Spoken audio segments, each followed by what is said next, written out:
नमस्कार, आपका स्वागत है फटाफट खबरों में। आज हम लेकर आए हैं हिमाचल प्रदेश के हर छोटे बड़े शहर की सबसे तेज और ताजा खबरें। तो चैनल को सब्सक्राइब कीजिए और वीडियो कहां से देख रहे हैं कमेंट बॉक्स में हमें जरूर बताइए।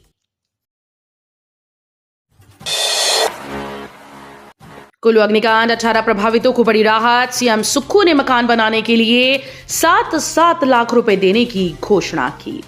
मुख्यमंत्री सुखविंदर सिंह सुक्खू ने सोमवार को कुल्लू जिले के बंजार घाटी के गांव तांदी में आग लगने से प्रभावित घटनास्थल का दौरा कर राहत कार्यों का जायजा लिया। इस दौरान वो प्रभावित परिवारों से मिले। उन्होंने अधिकारियों को निर्देश दिए कि राहत कार्यों में युद्ध स्तर पर तेजी लाई जाए। मुख्यमंत्री ने किराए के मकान में रहने वाले लोगों को 5,000 रुपए प्रति माह की दर से 6 माह तक किराया देने और पुनः घर न बनने की स्थिति में आगामी 6 माह के लिए 5,000 रुपए प्रति माह किराया देने की बात कही। उन्होंने पशुशालाएं बनाने के लिए 50,000 रुपए देने की भी घोषणा की।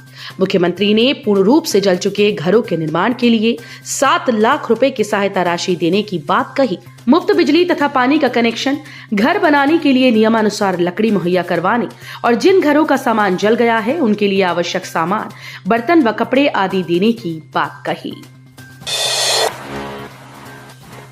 हिमाचल में इस दिन से फिर बारिश और बर्फबारी के आसार। 9 स्थानों का न्यूनतम पारा माइनस में। हिमाचल प्रदेश में 14 जनवरी की रात से एक नया पश्चिमी विक्षोभ सक्रिय होने की संभावना है। इसके प्रभाव से राज्य में फिर से बारिश और बर्फबारी का पूर्वानुमान है।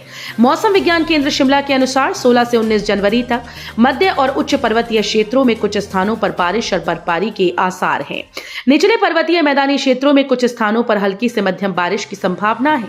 वहीं बीते दिन हुई बर्फबारी के चलते कई क्षेत्रों में शीतलहर बढ़ गई है। सोमवार सुबह ऊपरी शिमला के लिए फिसलन की वजह से वाहन चालकों को परेशानी हुई।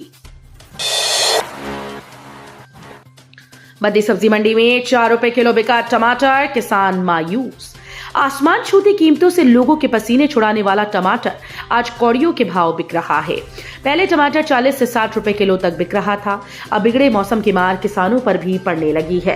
पहाड़ी क्षेत्र पट्टा जोहड़जी से टमाटर बेचने आए किसान चिंतराम कौड़ियों के भाव बेचने को मजबूर हो गए।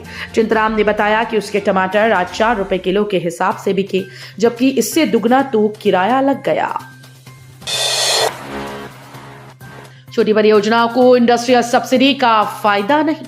राज्य में लघु ऊर्जा उत्पादकों को सब्सिडी का पूरा लाभ नहीं मिल पा रहा। पिछले साल सीएम के सामने लघु ऊर्जा उत्पादकों ने अपना ये मसला उठाया है, जिसके बाद अब नया टैरिफ तैयार हो रहा है। 10 फरवरी को इसमें जनसुनवाई होनी है, लिहाजा वहां पर ऊर्जा उत्पादक एक बार फिर से इस मामले को उठाएंगे। उन्होंने सरकार से भी इसमें विद्युत नियामक आयोग से मुद्दा उठाने की गुहार लगाई। केंद्र सरकार छोटे उद्यमियों को इस तरह की सब्सिडी प्रदान कर रही है, मगर हिमाचल में ऊर्जा क्षेत्र के निवेशकों को इसका लाभ नहीं मिल पा रहा। केंद्र ने हिमाचल पुलिस के आधुनिकीकरण को स्वीकृत किए 1.14 करोड़। केंद्रीय गृह मंत्रालय ने हिमाचल पुलिस बल के आधुनिकीकरण को लेकर 1,14,75,000 रुपए की राशि स्वीकृत की। गृह मंत्रालय के पुलिस आधुनिकीकरण प्रभाग की तरफ से इस संबंध में राज्य सरकार के साथ पत्राचार किया गया। इसमें यह स्पष्ट किया गया है कि राज्य सरकार अनुमोदित कार्य योजना 2024-25 के कार्यान्वयन के लिए उक्त धनराशि का उपयोग कर सकेगी। इसमें उपकरणों की खरीद भी शामिल है। मुख्यमंत्री सुखविंदर सिंह सुक्खू बोले 72 मेगावाट के 7 सोलर प्रोजेक्ट्स का जल्द होगा आवंटन।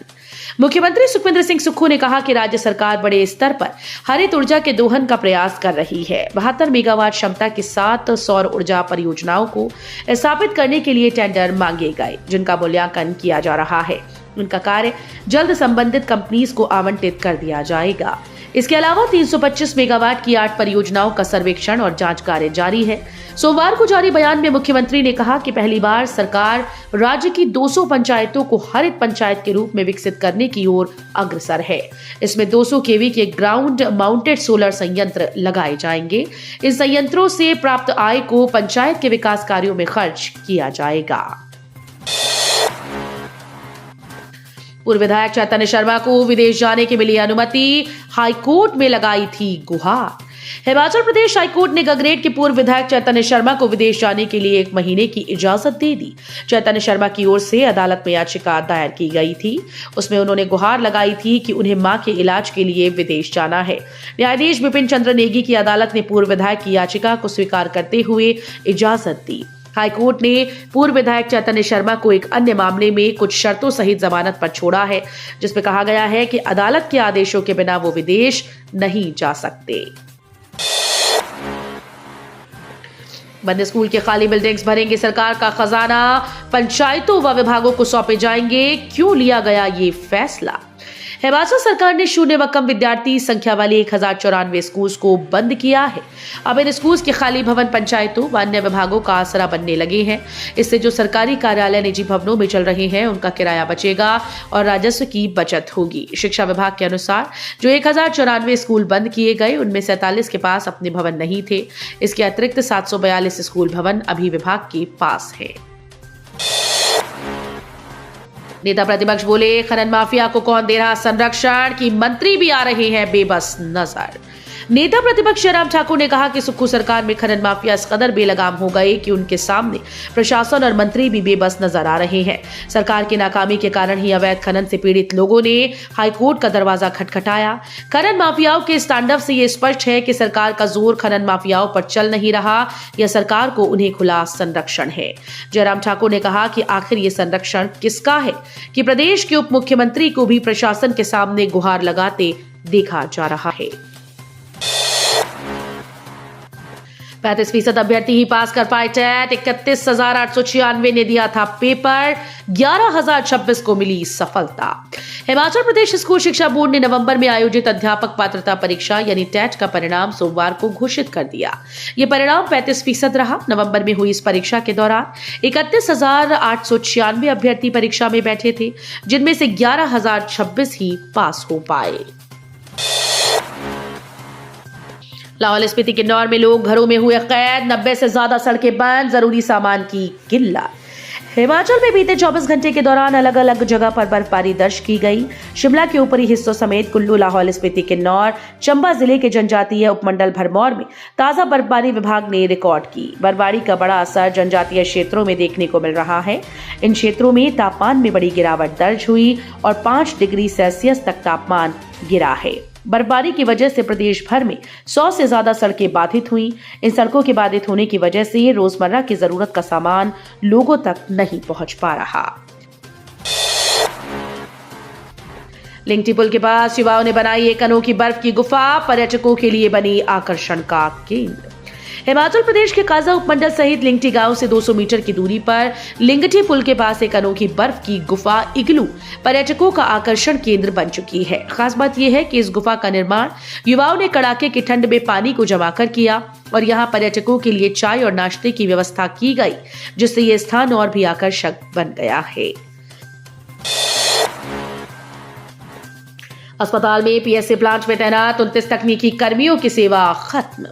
हिमाचल प्रदेश में ह्यूमन मेटान्यूमो वायरस से निपटने की तैयारियों के बीच सरकार ने आउटसोर्स पर लगे तकनीकी कर्मचारियों की सेवाएं समाप्त कर दी हैं। ये तकनीकी कर्मचारी प्रेशर स्विंग और रिसेप्शन पीएसए प्लांट में तैनात किए गए थे। राष्ट्रपति पुरस्कार से सम्मानित महान शास्त्रीय संगीतकार और लोक कलाकार का 92 वर्ष की आयु में निधन।